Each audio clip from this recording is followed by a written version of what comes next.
Hey, how's it going? Today we're going to have a look at my 2013 Fender Stratocaster. This is a 2013 Fender Lonestar Deluxe. I bought it in January of 2014 from a shop called Music Maker in Dublin. At the time, I had been playing with my band and I'd been playing a homemade Stratocaster that I had built with my dad, but I'd saved up all my gig money and I was going to go get myself a Fender Strat. I was a huge Red Hot Chili Peppers fan at the time, so had to be a Fender Strat. Needed that belly sounding neck pickup, but one of my favorite sounds was a humbucker, overdriven. I needed a bridge humbucker, so when these came out, these were the perfect fit as they came stock with the bridge humbucker and the two single coils. Then the color always stood out to me too. It's ocean turquoise, and I really love that kind of bluey greeny color. And I'd also never owned a guitar or played a guitar with the maple fretboard at the time, so that was also something that led me to want this particular model.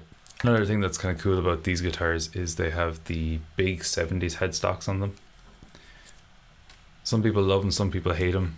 I kind of think it looks cool. These were supposed to be kind of a hot rodded guitar straight from the factory. They came with the humbucker and the bridge, and they had this kind of S1 switch wiring as well, which allowed you to split the bridge pickup. Now the problem for me was I never really used it. It always sounded kind of thin and weak. What I did do over the years though is I experimented a lot with the wiring, and I tried to do different things with the S1 switch. At one point I had it so that not only would it split the bridge pickup, but it would add the neck pickup, and then it would be out of phase just the middle pickup, and then the two of these in parallel or something like that. I can't quite remember. I did so many different jobs on this over the years. It's easily the guitar that I've spent the most time working on the electronics with. Cosmetically, this guitar is completely stock. I haven't done anything apart from I had a couple of string dampening hair bands up here. I put a sticker on the back of it, but from the front it's completely normal. This ended up being my main guitar pretty much as soon as I got it. I used it for every practice, every gig. I did my very first recording sessions on this guitar, my very first kind of professional, going to a studio kind of job. I brought this along with me, and I've done it on every other one of them since. I literally don't actually leave the house without this guitar. So it was basically this guitar, and then when I got it about 6 months later, my Les Paul, which I have a video on up here. The two of them were my main guitars for all of my old band, the Stranger Phases, this being the main one and the Les Paul being broken out when I needed something a bit heavier.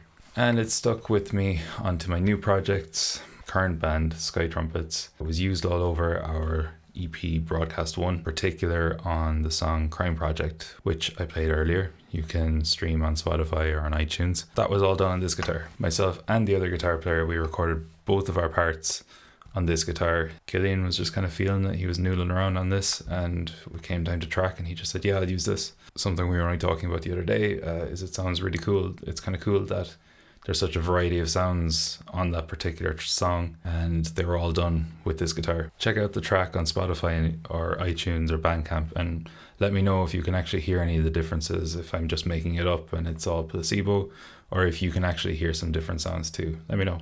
So as I mentioned earlier, I did a lot of tinkering with the electronics on this, and in the end up, the S1 switch kept breaking on me before I started messing with it. It came originally with a 250k S1 switch volume pot. I switched that out for a 500k S1 switch volume pot because the humbucker was always really dark sounding. So I wanted to liven that up a bit, kind of take the blanket off it, so to speak. So I got the 500k pot, and that also broke on me. I don't know, it was just something to do with the switch that just kept crackling, it kept cutting out. So at the moment as it stands, the switch is wired normally, it's just your regular Strat sound. There's no coil splitting or anything like that. This is a regular 500k volume pot. This is the original 250k tone pot for the neck pickup and the middle pickup too, actually. I rewired that.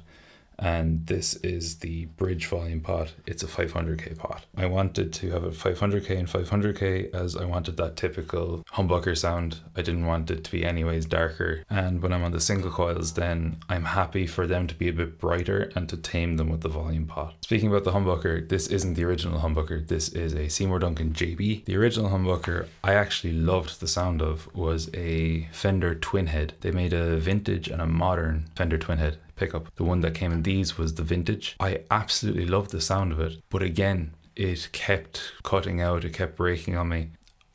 I'm just realizing that that was probably due to the S1 switch. Well, I've still got it anyway, so I might play around and maybe put that back in and do a kind of an A-B comparison. That could be interesting. But that was a really cool sounding pickup. It was really mid-forward. It didn't have too much bass or treble. The mids really stuck out in it. Yeah, it would be cool to kind of get that back in and see what it sounds like. But either way, at the time when that kept cutting out, I needed something a bit more reliable, so my thought went to a Seymour Duncan JB. You know, it's kind of the standard to put into your Strat. Anyone who puts a humbucker in a Strat typically puts a JB in, so that's where my mind was at. One other thing I've modified on this guitar was the tremolo block. This is a brass tremolo block that I bought off a guy on eBay. Unfortunately, he doesn't make them anymore. I've tried to buy other ones for my other tremolo guitars, but he doesn't make them anymore. This is actually a really good block. I much prefer to the original. Does it add any difference in sound? I don't really know. I can remember it being slightly brighter, but nothing you'd hear through an amplifier really. Things I do like about it, however, are the functionality. Inside the tremolo arm socket, he has these little brushes, these little wire brushes that kind of hug the tremolo bar. So you don't have to screw it in all the way. As soon as you get one or two threads on the bar, it kind of holds the bar in place no matter where you put it, what angle you have it at, it holds it in place. I always found that really cool and really helpful. Unfortunately, I've actually lost the tremolo bar since. I bought it with a really short David Gilmour style tremolo, and I've actually lost it since, but it doesn't bother me too much because whenever I did set this up for a floating trem to use the tremolo bar, it always went out of tune on me. It would never stay in tune for love nor money. I'm happy enough to keep it the way I always had it, which was, maybe a millimeter or two off the body and fairly tight on the screws, just enough so that I can get my fingers under and lift the tremolo if I need to, or use my palm if I need to as well. The other thing that's kind of cool about this tremolo block is the string holes are a lot shallower. So the ball end is just inside the block, and it means that there's nowhere for the ball end to get caught when you're restringing the guitar. Typically on the Strat, the holes for the string are much deeper and they taper in right towards the actual plate of the tremolo here. Commonly the ball end can get caught there as you're restringing the guitar, and it's only when you're pulling it up to pitch then that it will pull forward and you'll be left with a load of slack on the string. That doesn't happen with this particular design where the ball end is much further out.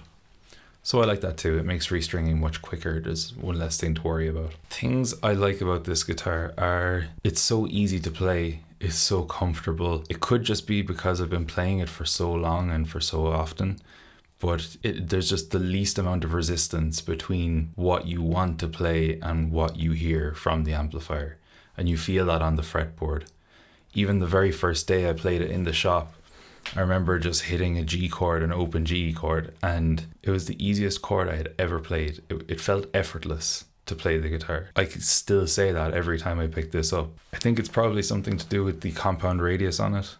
I'm unsure of the actual specs of the compound radius, but I know that it does have one, which basically makes chords easier down here and makes lead playing easier up here.